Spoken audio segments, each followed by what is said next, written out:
How's it going, comic book fans? Welcome back to Comic Drops. Today we're dissecting Resurgence of the Valiant Universe, issue number 2, written by Fred Van Lente and AJ Ampadu, with art by Guillermo Fajardo and Julio Azamor.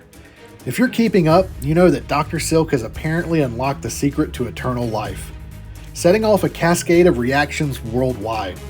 From immortal battlegrounds to frustrated families, this issue offers up a sprawling narrative. But can it keep readers invested? Does the bloated approach to narrative from the first issue lead to a leaner and more focused second issue? Is Valiant still checking boxes? Or will readers be given a compelling reason to keep reading? Stay tuned to find out.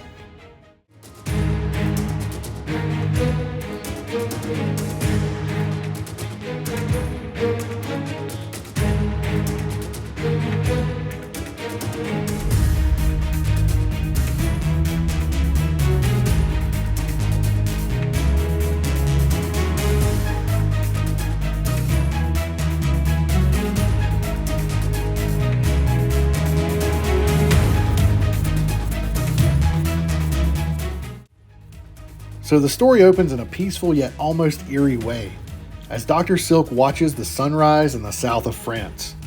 It's 6:07 a.m., and the quiet, calm setting makes this moment feel like the eye of a storm. But then, in montage style, the scene quickly shifts from France to Silk's private apartment in Beijing at 12:07 a.m. Here he observes the Chinese government denying citizens access to the mysterious wellspring sinkholes, essentially areas that enable Silk's cure to work. The narrative keeps jumping to different time zones and locations, immersing us in a global response to Silk's gift of eternal life. Each country is experiencing this in vastly different ways. We see a wild party in California at 9:07 p.m., a battlefield in Europe with rebels unafraid of death fight in a bizarre loop of endless combat. Boy, that escalated quickly. This global journey brings us back to Silk in France, still observing the sunrise, a subtle but impactful confirmation that Dr. Silk isn't just in one place. He has clones spread across the world, witnessing humanity's reactions firsthand.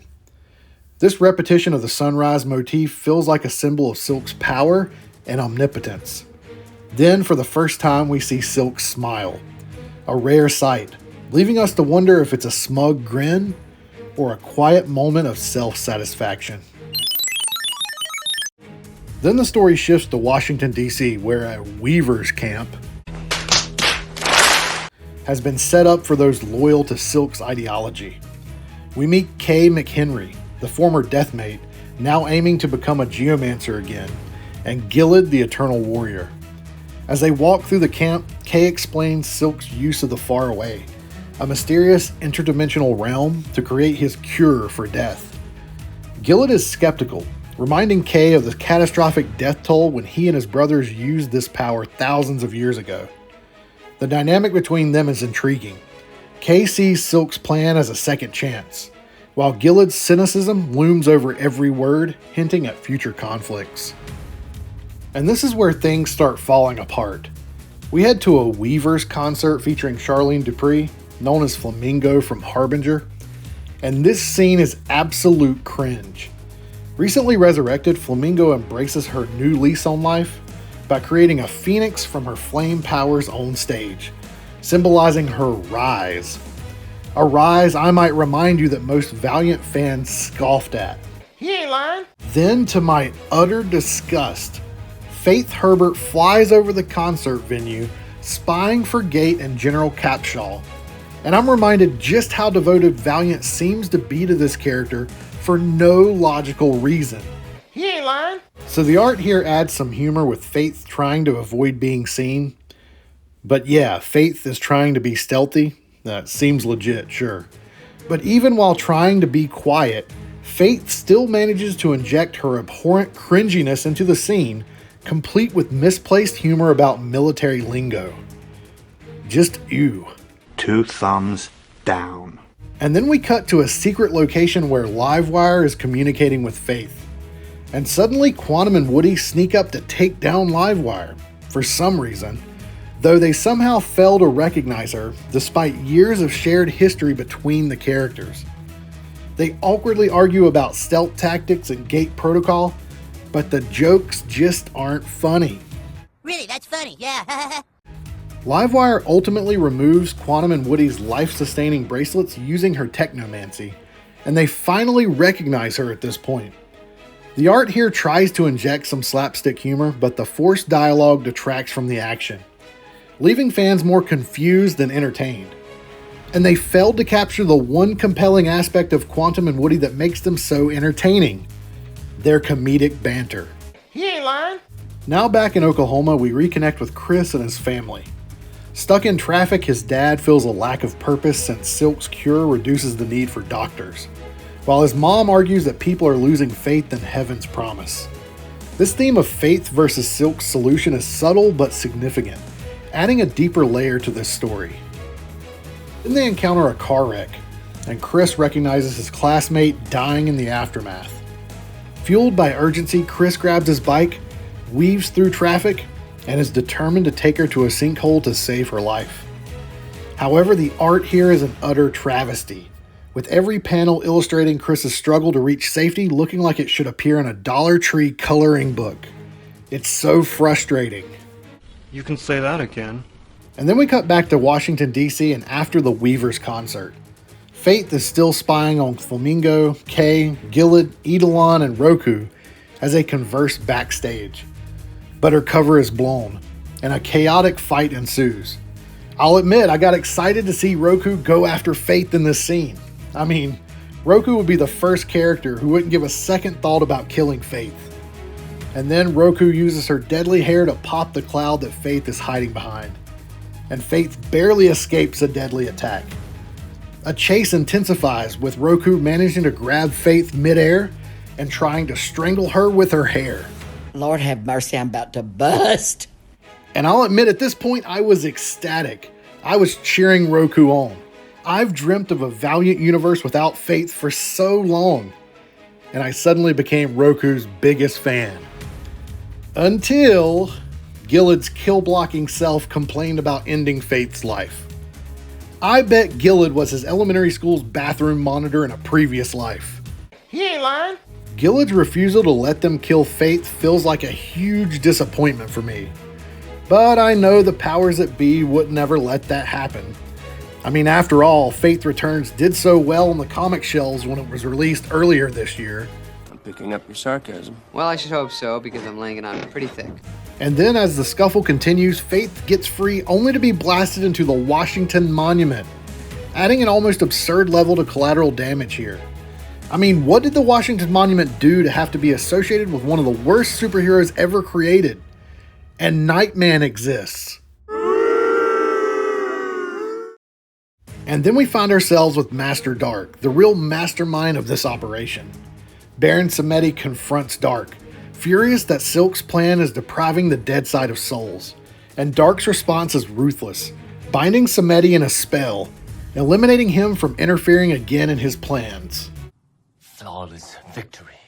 Also, the art in this dark scene shines, with shadows and twisted expressions underscoring the supernatural clash. Then in the faraway, Tama the Geomancer fights off vine-like hands before being ambushed by Archer and Mary Maria. They reveal they're now Archer and Archer. Oh, that reeks! And are protecting Tama's older self, the last guardian of the House of the Timeless Word. This faraway plot feels disjointed, but it hints at a major conflict as they work to protect the realm's future.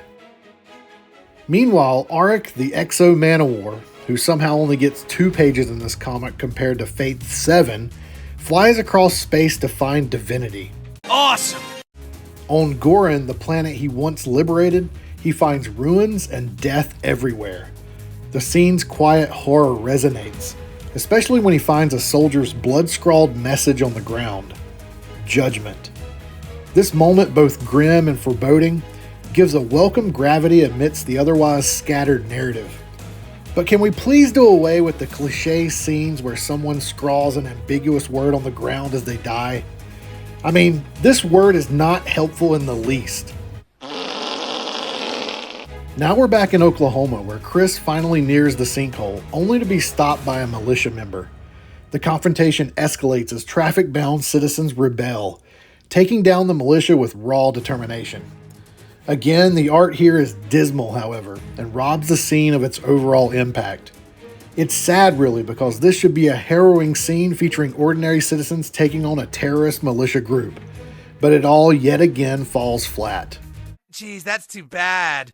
And then the story closes with Silk hacking into the Bob satellite feed, warning General Capshaw that his plans won't be stopped.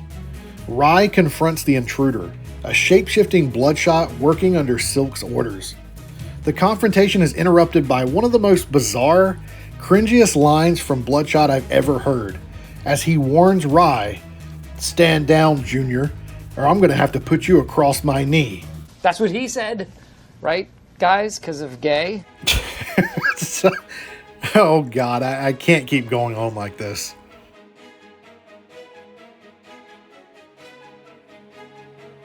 So while Resurgence of the Valiant Universe number 2 has moments of brilliance, especially in Silk and Dark schemes, the narrative lacks coherence yet again, with rapid-fire scenes and characters struggling for development. Guillermo Fajardo's art brings heroism to the fore, while Julio Azamar's art falls short in the more grounded sequences, lacking polish and dynamism. Inconsistencies like devoting 7 pages to Faith and only 2 to Exo undermine the narrative as a whole. Plus, the dialogue in this issue ranges from cliché to absolute cringe. However, I am excited for a Rye Bloodshot showdown next issue, but here's hoping that the script and art find stronger footing somehow. And lastly, can we get the cover artist on art duties for an entire book? This man is amazing. He ain't lying. Alright, so that wraps up my review of Resurgence of the Valiant Universe issue number 2 from Valiant Comics and Alien Books. What do you think about the direction of this series? Are you going to keep reading even after all the nonsense that happened in this issue? Why do you still like Faith? Let me know in the comments below. Thanks for watching, and I'll see you in the next one. Lord have mercy, I'm about to bust.